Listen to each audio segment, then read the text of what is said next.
क्या कोरोना के नए वेरिएंट से कोरोना की नई लहर आने की संभावना है? क्या रोजाना कोरोना के बढ़ते केसेस चिंता का विषय हैं? स्वागत है आपका इंडिया न्यूज डिजिटल पर। आपके साथ मैं अंजलि मुदगल। इस वीडियो में इन्हीं दो महत्वपूर्ण सवालों के जवाब आपको बताने की हमारी कोशिश रहेगी। दरअसल कोरोना के केसेस में लगातार बढ़ोतरी दर्ज की जा रही है। पिछले 4-5 महीने के मुकाबले अभी वो वक्त आ गया है जब सबसे ज्यादा केसेस रिपोर्ट किए जा रहे हैं पिछले 4-5 महीने में के बाद। और जो रोजाना केसेस की संख्या है वो औसतन अप्रॉक्स 1000 के करीब आ रही है। खास तौर पर अगर हम महाराष्ट्र की बात करें, मेट्रोपॉलिटन सिटीज की बात करें, तो केसेस बहुत ज्यादा रिकॉर्ड किए जा रहे हैं। गुरुग्राम में भी बहुत ज्यादा केसेस रिपोर्ट किए जा रहे हैं। दिल्ली में भी कोरोना के मामलों में बढ़ोतरी देखी जा रही है। बैंगलोर में भी केसेस आ रहे हैं सामने। तो जो नया वेरिएंट है कोरोना का XBB.1.16, क्या ये नई लहर ला सकता है और क्या ये बहुत ज्यादा खतरनाक है?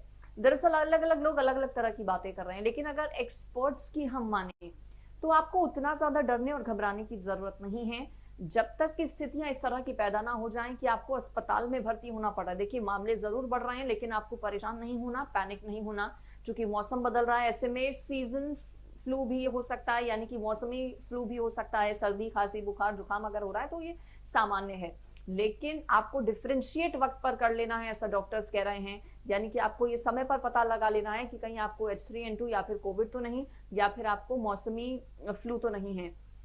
और जब तक स्थितियां इस तरह की पैदा नहीं होती हैं कि आपको अस्पताल में भर्ती होना पड़ रहा है या फिर बड़ी संख्या में लोगों को अस्पतालों में भर्ती होना पड़ रहा है, तब तक चिंता का ये विषय नहीं है।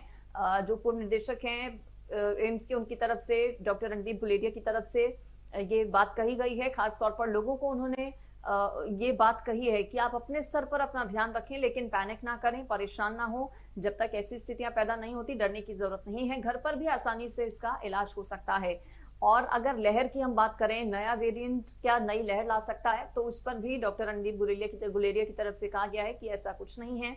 कोई लहर अभी नहीं आने वाली है कोविड की, क्योंकि मौसम बदल रहा है, इसलिए केसेस ज्यादा हो सकते हैं। सवाल जब उनसे ये किया गया कि एक साथ एक इंसान को क्या H3N2 और कोविड हो सकता है, तो इस पर कहा गया है कि हाँ, ऐसा हो भी सकता है, क्योंकि अगर हम ऐसे लोगों के संपर्क में आते हैं जिन्हें H3N2 या फिर कोविड है, तो आप इन दोनों की चपेट में एक साथ आ सकते हैं। और दोनों के फैलने का जो तरीका है वो एक ही है। ड्रॉपलेट्स के थ्रू कोरोना भी फैलता था और H3N2 भी फैलता है। दोनों का जो सीधा कनेक्शन है वो इम्यूनिटी से है। तो जिस चीज पर आपको ध्यान फोकस करना है खास तौर पर, वो है आपकी इम्यूनिटी। कैसे आप अपनी इम्यूनिटी बूस्ट करें, उसे बनाए रखें।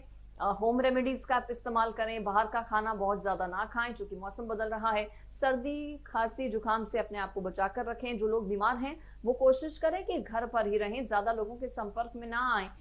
मेदांता के जो MD हैं डॉक्टर नरेश त्रिहान, उनकी तरफ से भी ये बात कही गई है कि अगर आपको सर्दी, बुखार, जुकाम है तो आप ये कोशिश करें कि आप घर पर ही रहें, एक कमरे में रहें, लोगों से अलग रहें, ज्यादा लोगों के साथ कांटेक्ट में ना आए, ताकि जो चेन है वायरस के फैलने की, चाहे वो मौसमी वायरस हो, कोविड हो या फिर H3N2 हो, वो ब्रेक हो सके और ज्यादा लंबी ना हो सके। इसलिए अपने अपने स्तर पर ध्यान रखें, हाथ धोते रहें, मास्क का इस्तेमाल करें, साथ ही साथ सोशल डिस्टेंसिंग का भी जरूर पालन करें।